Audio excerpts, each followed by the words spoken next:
টয়লেটের গন্ধ আর গাধার গরিমা।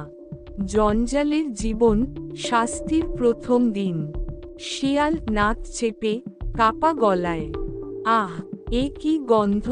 এ তো রাজভোজ না, এ তো মৃত্যু ভোজনের আহ্বান। এই গন্ধ তো হিংসা নয়, এ আমার নিজের কুকর্মের গন্ধ। আমার শিয়াল চাল, আমার চাতুর্যের অহংকার, সব আজ ময়লার স্তূপে মিশে গেছে। এখন বুঝতে পারছি, গাধা গাধা হলেও তার মনটা ছিল রাজাধিরাজের মতো। আর আমি তো শুধু এক বিষাক্ত ষড়যন্ত্রকারী। হায় রে, কি পেয়েছি আমি হিংসা করে! কাঁদতে কাঁদতে এখন আমার চোখও শুকিয়ে গেছে। কুমির দাঁত কিরমির করে, চোখ লাল করে। আমি সেই কুমির, যার নাম শুনলেই নদী থরথর করে কাঁপে। আমি দাঁত দিয়ে জীবন ছিঁড়েছি, অথচ আজ নিজেই জীবন থেকে ছিটকে পড়েছি।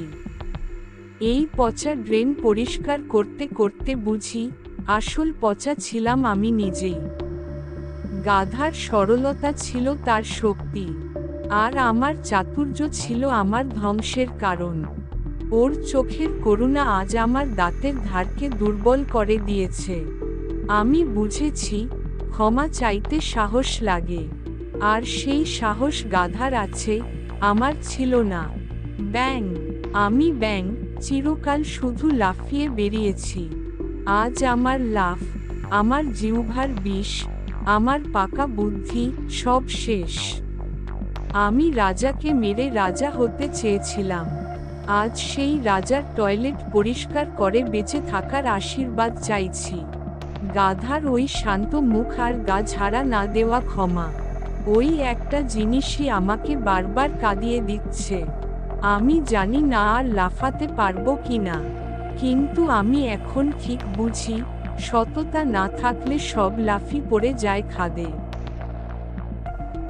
রাজপ্রাসাদের শান্তি, গাধার গরিমা ও ক্ষমার আলো। গাধা চোখ আকাশে, মন গভীর। আমি তো গাধা ছিলাম, আমার কণ্ঠে ছিল না গর্জন, হাতে ছিল না শক্তি। ছিল শুধু এক টুকরো সত্য, একটুকু শ্রদ্ধা, আর এখন তারই আলোতে হাঁটছি। শিয়াল, কুমির আর ব্যাং, তারা ভুল করেছে ঠিকই, কিন্তু আমিও তো একদিন বোঝা টেনেছি মানুষের, তখনও কেউ আমায় ক্ষমা করেছিল। তাই আমি চাই, বন জানুক, প্রতিশোধ নয়, শুদ্ধি চাই। আমি কারো চোখে জল চাই না, চাই তাদের চোখে অনুশোচনার আলো দেখুক। এই রাজ্য শুধু রাজত্বের নয়, এ এক বিদ্যালয়, যেখানে প্রতিটি প্রাণী শিখুক ক্ষমা কিভাবে হৃদয় জয় করে। হাতি মামা চোখ মুছতে মুছতে, ভারী কণ্ঠে, গাধা ভাই, আপনার চোখের দিকে তাকিয়ে আমার চোখে জল আসে।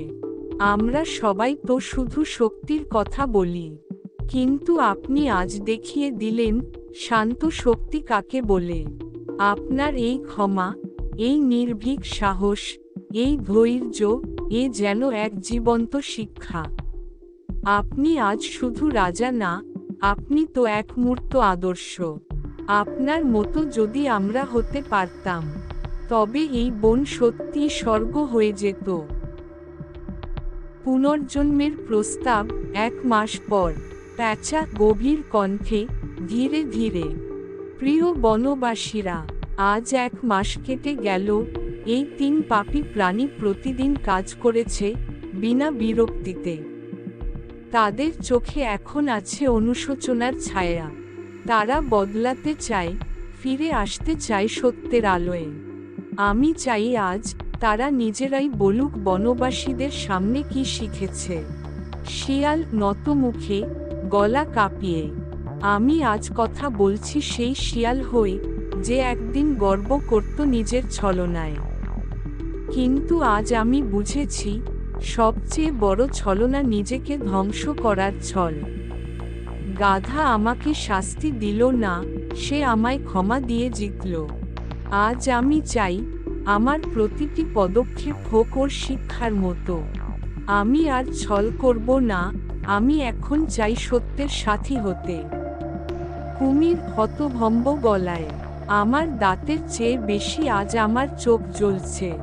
এই বন আমায় ভয় পেত, আজ কেউ আমায় দেখে হেসে ফেলে। এই দুর্দিন আমাকে শিখিয়েছে, ভয় দেখিয়ে কেউ রাজা হয় না, বরং ক্ষমা দিয়ে কেউ হয়ে ওঠে রাজাদের রাজা। আমার মুখে আজ কোনো গর্জন নেই, আছে শুধু একটুকু শান্তি খোঁজার আকুতি। ব্যাঙ চোখে জল, হাত জোর করে। আমি ব্যাঙ ছিলাম, সব সময় গলা তুলে চিৎকার করতাম। আজ বুঝলাম, সবচেয়ে শক্তিশালী কণ্ঠ হলো নীরব অনুশোচনার কণ্ঠ। আমি চাই আমার জিভ আর বিষ না ছড়াক, বরং আমি ছড়িয়ে দিতে চাই গাধার মতো সততার বাণী। নতুন সূচনা, গাধার ঐতিহাসিক ঘোষণা। গাধা গম্ভীর কিন্তু কোমল গলায়, আমি আজ খুশি, কারণ আমি প্রতিশোধ নিইনি। আমি শিক্ষা দিয়েছি, আর সেই শিক্ষা ফলেছে। তাই আমি ঘোষণা করছি, শিয়াল হোক আমার রাজনৈতিক উপদেষ্টা।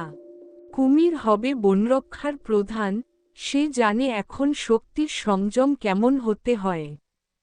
আর ব্যাঙ, সে হবে সততা সঞ্চালক। বনের প্রতিটি প্রাণীকে শিখাবে সত্য কিভাবে বিষকে ভেঙে দেয়।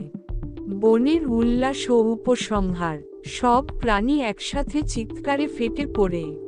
গাধা রাজা চিরজীবী হোক, সততার রাজ্যে হোক ন্যায়ের উৎসব। প্যাঁচা চোখ বন্ধ করে, শান্ত স্বরে। আজকের এই গল্প কেবল রাজনীতির গল্প নয়, এ এক আত্মশুদ্ধির কাহিনী। যেখানে গাধা হয়ে কেউ শিক্ষা দিতে পারে, সেখানে কেউ পশু নয়, সবাই মানুষ। শেষ বাণী, ক্ষমা দুর্বলতা নয়, ক্ষমা সেই শক্তি যা হিংসার বিষকে ভালোবাসায় বদলে দেয়।